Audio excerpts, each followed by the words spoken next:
नमस्कार दोस्तों, आपका एक बार फिर से हमारे YouTube चैनल इजी टॉपिक में स्वागत है। तो हमारा आज का टॉपिक है prime minister of India, Bharat का प्रधानमंत्री।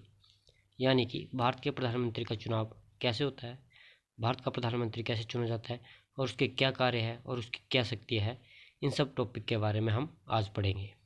और अभी तक आपने हमारे YouTube चैनल को सब्सक्राइब नहीं किया है तो सब्सक्राइब कर दीजिए। वीडियो अच्छा लगे तो लाइक और शेयर और कमेंट जरूर कर दीजिए। तो चलो स्टार्ट करते हैं हमारा आज का टॉपिक। तो जानते हैं कि भारत का प्रधानमंत्री बनता कैसे है, उसका चुनाव कैसे होता है। भारत में संविधान के अनुच्छेद 74 के द्वारा राष्ट्रपति को उसके कार्यों में सहयोग तथा परामर्श देने के लिए एक मंत्रिपरिषद की व्यवस्था की गई है। यह हमारे संविधान के अनुच्छेद 74 में बताया गया है कि राष्ट्रपति के जो भी कार्य होंगे और राष्ट्रपति के सहयोग के लिए, सहायता के लिए एक मंत्रिपरिषद की व्यवस्था की जाएगी। और जो इस मंत्रिपरिषद में जो प्रधान होगा उसको प्रधानमंत्री कहते हैं। यानी जो भी मंत्रिपरिषद बनेगी उसमें जो सर्वोच्च होगा, जो उन्होंने अपना प्रधान चुना होगा उस मंत्रिपरिषद में, उसको हम प्रधानमंत्री कहते हैं। ठीक है फ्रेंड्स। अब जो भारत में प्रधानमंत्री के चुनाव होता है वो प्रत्यक्ष रूप से जनता द्वारा मतदान किया जाता है। इस मतदान में जिस दल को बहुमत प्राप्त होता है उस दल के नेता को राष्ट्रपति द्वारा प्रधानमंत्री के रूप में शपथ दिलाई जाती है। ठीक है फ्रेंड्स।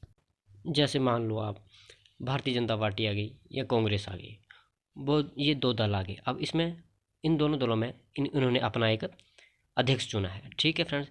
अब जैसे पूरे स्टेट्स में देखते हैं कि कांग्रेस की ज़्यादा मतलब सरकार बनती है या जनता की सरकार बनती है। जो भी जिस भी दल की सरकार बनेगी उस दल के जो उन्होंने अध्यक्ष या नेता चुना होगा उसको ही प्रधानमंत्री राष्ट्रपति द्वारा उसको शपथ दिलाई जाएगी।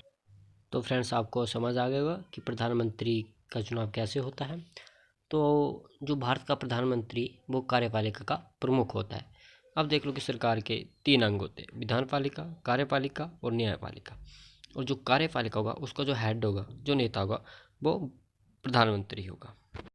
वैसे तो देश का जो शासन है वो राष्ट्रपति के नाम से चलाया जाता है, क्योंकि देश का जो सर्वोच्च नागरिक है वो राष्ट्रपति ही है।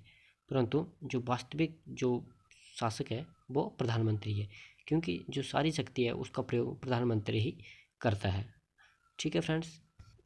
प्रधानमंत्री सारी शक्ति का प्रयोग तो करता है, परंतु प्रधानमंत्री जो भी कार्य करता है, जो भी सरकार कार्य करती है, उसके लिए उसे संसद को जवाब देना पड़ता है। ठीक है फ्रेंड्स। जैसे अमेरिका में राष्ट्रपति वास्तविक कार्यपालिका, वैसे ही भारत में प्रधानमंत्री वास्तविक कार्यपालिका है। और भारत के प्रधानमंत्री की नियुक्ति के बारे में संविधान के अनुच्छेद 75 में बताया गया है कि भारत के प्रधानमंत्री की नियुक्ति राष्ट्रपति करेगा।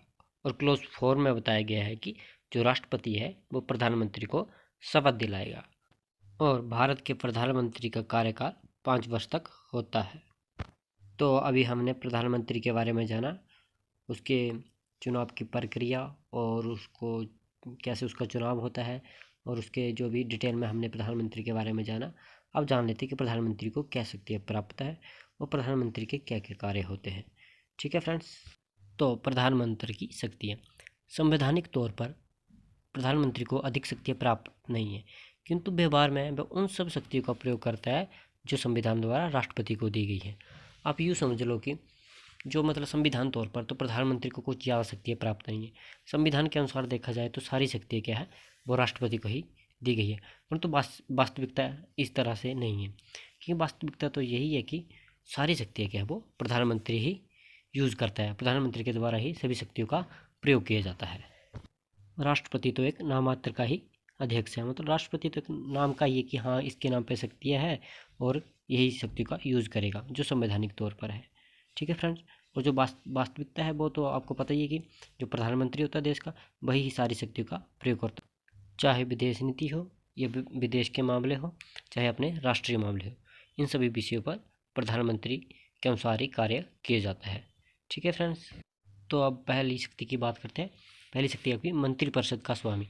जो प्रधानमंत्री होता है वो मंत्रिपरिषद का स्वामी होता है। ठीक है फ्रेंड्स। और जो मंत्रिपरिषद के वो जीवन मरण का केंद्र होता है। ठीक है, मतलब जो मंत्रिपरिषद को कभी भी भंग कर सकता है और उसका निर्माण कर सकता है। मतलब कि प्रधानमंत्री किसी भी मंत्री को उसके पद से त्यागपत्र देने के लिए कह सकता है और उसके स्थान पर किसी अन्य मंत्री की नियुक्ति कर सकता है। ठीक है फ्रेंड्स। और अगर प्रधानमंत्री अपने पद से त्यागपत्र देता है तो ये माना जाएगा कि पूर्ण मंत्रिपरिषद ने त्यागपत्र दे दिया है।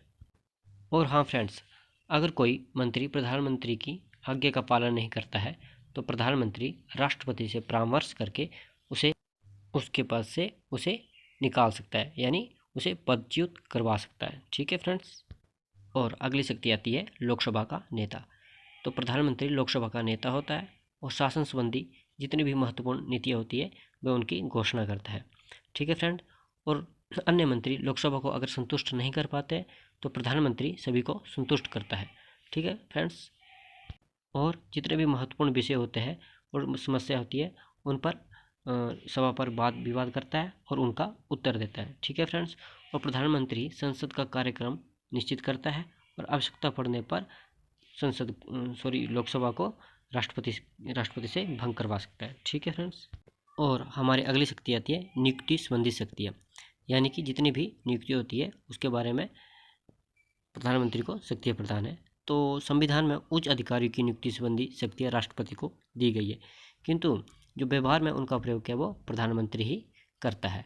प्रधानमंत्री चाहे तो नियुक्तियों के संबंध में वह सहयोगी जो उसकी सहायता करने के लिए जो मंत्री होते हैं उनका परामर्श मतलब उनकी सलाह ले सकता है। ठीक है फ्रेंड्स। प्रधानमंत्री सहयोगी मंत्री का परामर्श तो ले सकता है, परंतु जो अंतिम निर्णय होगा वो प्रधानमंत्री का ही माना जाएगा, अन्य किसी मंत्री का नहीं। अगली शक्ति है आपातकालीन अधिकार। ठीक है फ्रेंड्स। तो संविधान द्वारा आपातकाल की शक्तियाँ वैसे तो राष्ट्रपति को प्रदान की गई, परंतु उनका जो प्रयोग है वास्तव में वो प्रधानमंत्री और उसकी परिषद ही करती है। और प्रधानमंत्री पर उसकी परिषद होती है कब और किस राज्य में राष्ट्रपति शासन लागू करना है उसका निर्णय व्यवहार तौर पर जो सही तौर पर है जो उसका निर्णय लेता है वो प्रधानमंत्री और उसकी परिषद ही लेती है। ठीक है फ्रेंड्स। वैसे तो संविधान में जो आपातकाल शक्ति है वो राष्ट्रपति को ही दी गई है। ठीक है फ्रेंड्स। वो शक्तियाँ सिर्फ दिखावे के तौर पर ही राष्ट्रपति को प्राप्त है। और अगली शक्ति है राज्य से संबंधित शक्तियाँ। ठीक है फ्रेंड्स। तो प्रधानमंत्री को राज्य से संबंधित शक्तियाँ प्राप्त है, मतलब कि राज्य के राज्यपाल कौन होंगे, मुख्यमंत्री कौन होगा, राज्य को कितनी आर्थिक सहायता देनी चाहिए, कितनी नहीं देनी चाहिए, इन सब विषय में निर्णय लेने का अधिकार पूरे तौर पर प्रधानमंत्री को ही है।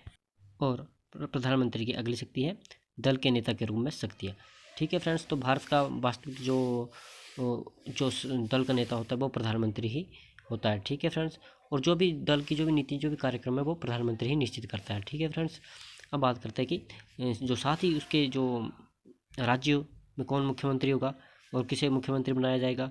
ठीक है। और जो मंत्रिपरिषद होगी उसमें कौन कौन से व्यक्ति मंत्री होंगे, इन सब का निर्णय क्या है वो प्रधानमंत्री ही करता है कि किसे मुख्यमंत्री और किसे अन्य मंत्री बनाया जाएगा।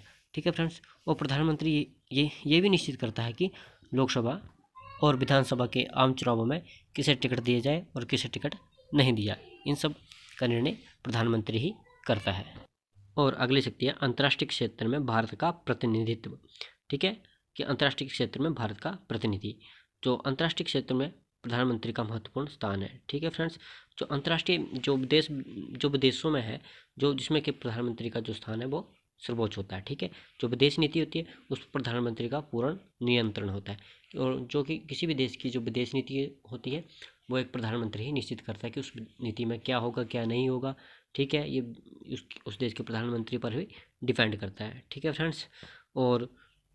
और प्रधानमंत्री ही अपने देश की नीति को विदेशों में स्पष्ट करता है।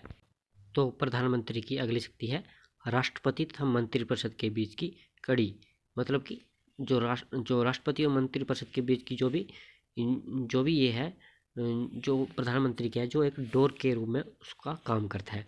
ठीक है। तो उसको समझते हैं डिटेल में। प्रधानमंत्री राष्ट्रपति और मंत्रिपरिषद के बीच की एक कड़ी है, एक डोर है। ठीक है।